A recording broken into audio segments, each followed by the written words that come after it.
Hello and welcome back to the Data Privacy Lawyer. My name is Funmi Owolabi and I'm the principal attorney at the firm. Today's review, we're going to be looking at cookies. So cookies constitute personal data. Today, we're going to be looking at the consent flow when it comes to cookies. So we've got this banner and I want us to take a close look at what is being represented by this organization. S&P Global uses cookies to improve the user experience and site performance. So we've got some performance cookies. Offers tailored advertising. Okay, so we've got some advertising cookies. And enable social media sharing. Okay, by clicking accept all, you agree to our use of cookies. For details, refer to our notice, which we're going to review shortly. So we're actually going to customize the cookies. So this is the first part. Why are we receiving this? I'm a consumer of this site. Why am I receiving this? I'm receiving this because cookies constitute personal data, and prior to the collection of any personal data, data protection laws require that you give users notice. Notice is, this is what we do, okay? In addition to that, many geographies have additional requirements of businesses, whether it's allowing users or consumers to opt in or opt out of those cookies. So they're providing me notice. Funmi Owolabi, this is what we're going to do as you interact with our site. So now I have the opportunity to either opt in or opt out. We can see the button, they've got accept all, but they also have the option to customize cookies. Click that. Now, the reason why I think it's still valuable to have this banner in the background is we can verify what they've put in the banner against managing our consent preferences. So they talked about improving the user experience and site performance. So we got the performance cookies. Performance. Targeting, offer tailored advertising, which I've still got highlighted. Targeting. Now, I presume that functional is going to include this improving of the user experience. So again, we've got consistency.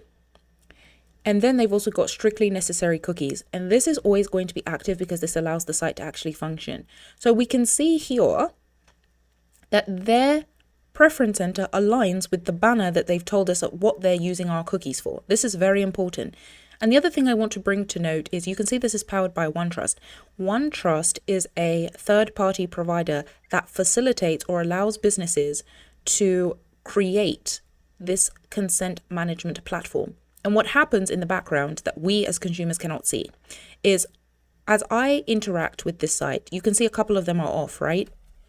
As I interact with this site, this platform is going to register what I have consented to, because this business needs to confirm and verify that it has obtained consent as it pertains to my personal data, of which cookies are. Currently, the functional cookies are off, as are the targeting cookies. Now, I'm intrigued as to why the performance cookies was also not toggled off, but is on. Now, let me explain something. In the United States, where I'm a resident, I have the opportunity to opt out of cookies, meaning the laws in the US allow consumers to opt out of cookies. So essentially, if these had all been turned on when I had originally logged onto this website, that would have been permissible under US privacy laws. It would not have been permissible in the European Union. However, these two were toggled off. If I want, I can allow targeting cookies to be used by this organization, but I'm going to leave those off. I'm also going to turn performance cookies off. And in doing that, I'm going to save my settings. When I click Save Settings, that is going to provide insight via the OneTrust tool to this organization saying, hey, Funmi is allowing only strictly necessary cookies, and those are the only cookies that should be allowed. So I'm going to save it. Now let's get into the actual notice. This notice applies to S&P Inc. and its affiliates, which you have a contract with or which provide services to you, and the S&P Global websites, which I'm a consumer of this because I'm on this site right now. The cookie notice explains how we use cookies and similar technologies to recognize you when you visit our website and use our web applications. I've talked about this as well in the privacy notices too, but essentially having scope in any notice is going to be vital for your consumers to know whether or not it even applies to them. Does this cookie notice apply to me? Yes, it does. And I can tell that because it applies, right? We've got the scope to S&P Global websites, which I'm on. Definitions. I think this is really valuable. I've done other cookie reviews where there is no definition of what constitutes a cookie.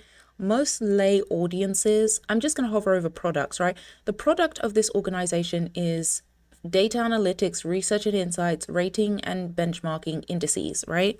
The viewers of the website, it could be someone like myself. It could also be someone that is purchasing one of these products for research and insights or things like that. The organization and the controller in this instance needs to think, is the audience of my website going to understand privacy concepts? Are they going to understand what constitutes a cookie?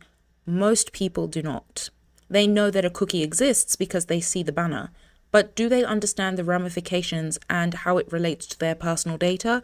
Generally no, which is why these definitions are invaluable. We use first-party and third-party cookies for several reasons. Let me see if there's a definition of what constitutes a first party. There is. So this is also really valuable, and I want to talk a bit about responsibility. I'm not going to go into too much detail in this review about responsibility, but essentially there is a term in the data protection world called a data controller. There's also a term called a data processor. Now, each role has certain responsibilities on a legal entity. The reason the distinction between first-party cookies and third-party cookies is being made is because the responsibility on the processing of personal data associated with these cookies is going to depend on who the cookies are being set by. We can see here that cookies set by the website owner are the first-party cookies. This is the controller of these cookies. There are responsibilities on this entity based on these first-party cookies. Cookies set by parties other than the website owner are called third-party cookies. So we can now see that there are responsibilities on these third parties because they're setting the cookies. So a data controller determines the means and purpose of processing of personal data, which a cookie is. If a third party is setting those cookies, they have certain responsibilities under the data protection laws. So if you have any questions as a consumer about these third-party cookies, you're going to need to reach out to the third party because they're setting them. The parties that set these third-party cookies can recognize your computer both when it visits the website in question and also when it visits certain other websites.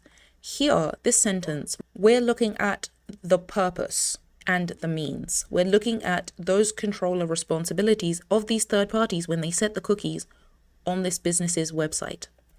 That means something internally and externally, and it's the responsibility of this controller, because they own the website, to be transparent that this is happening. I think on another cookie audit, I will go into more details about this if we see more insights about this, because I think it's valuable for businesses to recognize that just because they allow a third party to put cookies on their sites does not mean that it absolves them of every single responsibility, one. And secondly, it depends on what the contractual instrument between the website owner and the third parties looks like, which will determine the responsibility on each party. There's not that much detail about that here, but I do think it's valuable to see that there is a distinction between who is setting the cookies and who has responsibility related to the processing of those cookies. Let's scroll down. Let's talk about targeted advertising, because targeted advertising is heavily discussed in privacy legislation in the United States. Third parties may serve cookies on your computer or mobile device to serve advertising through our website. These companies may use information about your visits to this and other websites in order to provide relevant ads about goods and services you may be interested in. They may also employ technology that is used to measure the effectiveness of advertising. This can be accomplished by them using cookies or web beacons to collect information about your visits to this and other sites in order to provide relevant ads about goods and services of potential interest to you. I'm not going to go into too much detail about targeted advertising, but I think it's valuable, particularly if products and services are being offered in the United States, to add insight to your consumers that this processing activity is occurring, and then the relationship between the third parties and the actual owner of the website and how it relates in practice when it comes to processing of personal data. That's really valuable too. So I really hope you enjoyed this particular review. If you have comments or questions about the consent management process or the cookies notice that your business is looking to draft or update, leave a comment below and I'll see you in another review.